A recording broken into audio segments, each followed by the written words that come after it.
Existe um velho ditado que diz: não existe almoço de graça. E não existe mesmo. Um almoço custa muito ou pouco dinheiro, dependendo da qualidade do almoço e do número de pessoas para almoçar, é lógico. E alguém tem que pagar.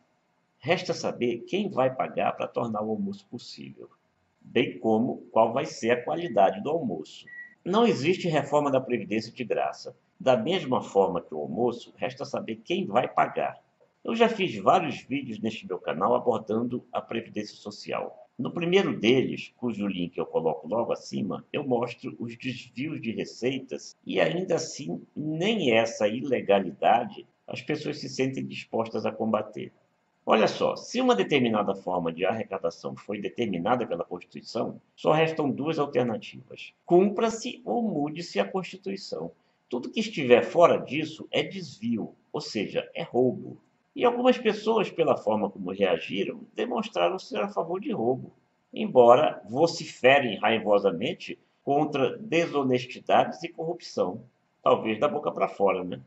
No segundo vídeo, eu falo sobre o desgaste da imagem da Previdência, o que aumenta, obviamente, ainda mais a diminuição da receita. E falo também sobre o quanto isso incentiva o chamado Caixa 2, tanto nas empresas como entre os patrões, como pessoas físicas. Ora, vamos deixar de hipocrisia. Quantos patrões assinam a carteira dos empregados, principalmente os domésticos, com base no salário mínimo e pagam o restante por fora? E quantas empresas fazem isso? Desgastando cada vez mais a imagem da Previdência, obviamente, isso vai aumentar ainda mais. E ficam brabíssimos, quando se diz que a reforma é para acabar com a Previdência Pública. Não interessa se você é a favor do fim da Previdência Pública. Só não pode negar que o objetivo da reforma é acabar com a Previdência Pública. Se você é a favor, aí é outra história. Aliás, nesse segundo vídeo, eu não fiz nenhuma campanha contra a previdência privada. É opção da pessoa fazer ou não.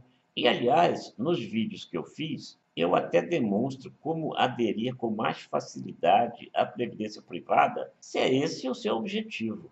No vídeo 3, eu falo sobre o quanto o equilíbrio financeiro é abalado por mágicas contábeis, má gestão, renúncias fiscais, calotes e sonegação e por sucessivas retiradas de verba do sistema, como por intermédio da DRU, Desvinculação das Receitas da União. Nesse mesmo vídeo, eu faço um histórico desde 2003 para explicar a criação da FUNPRESP, que alterou as regras para o servidor público.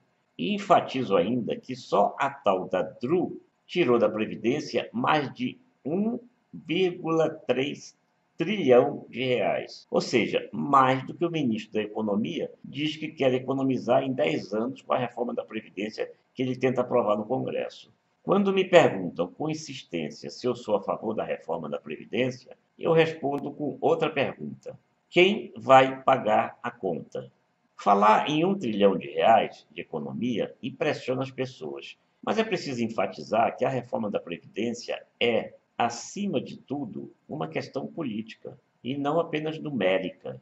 Vamos partir da premissa de que existe um grande desequilíbrio nas contas do sistema previdenciário e que a reforma é necessária e até urgente. Mas é preciso acrescentar outras premissas básicas. O aposentado e o segurado não têm absolutamente nenhuma culpa pelo desequilíbrio das contas da Previdência. Não tem mesmo. São eles que vão pagar a conta, com mais exigências e até sacrifícios para se aposentarem, se é que vão conseguir se aposentar. Todos nós sabemos que a expressiva maioria dos trabalhadores está situada na faixa de até um salário mínimo, o que já é uma miséria. Subtrair renda do sistema previdenciário por meio de sonegações, renúncias fiscais e a tal da DRU, até para pagar a dívida pública, não significa, por acaso, tirar dos pobres para dar para os ricos? São os pobres que vão arcar com o custo da reforma, portanto? Grandes empresas privadas, ao longo de anos seguidos, sonegaram o sistema previdenciário. Em relação aos bancos, o senador Paulo Paim revelou que tem gravadas as declarações de representantes de grandes bancos, dizendo o seguinte: devo, não nego, não pago, estou esperando uma anistia e enquanto isso eu vou enrolando. Isso é mentira do senador? Esses banqueiros não disseram isso? Cobrem dele. Ele disse que tem tudo gravado. São os pobres que vão acabar pagando as dívidas dos bancos? Você tem ideia do que valem R$ 400, que é para quanto se pretende rebaixar os que passarem a receber o chamado benefício de prestação continuada?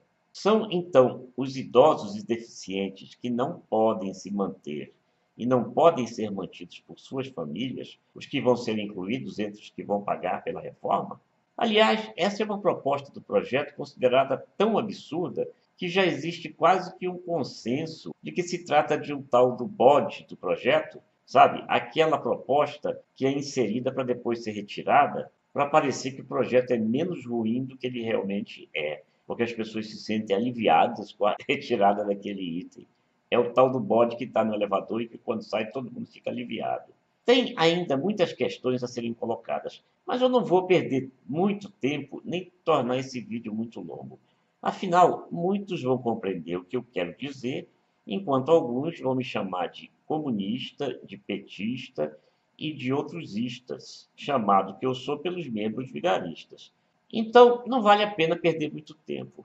Eu vou pular logo para o final para deixar claro por que é que eu disse que a reforma da Previdência não se resume a números.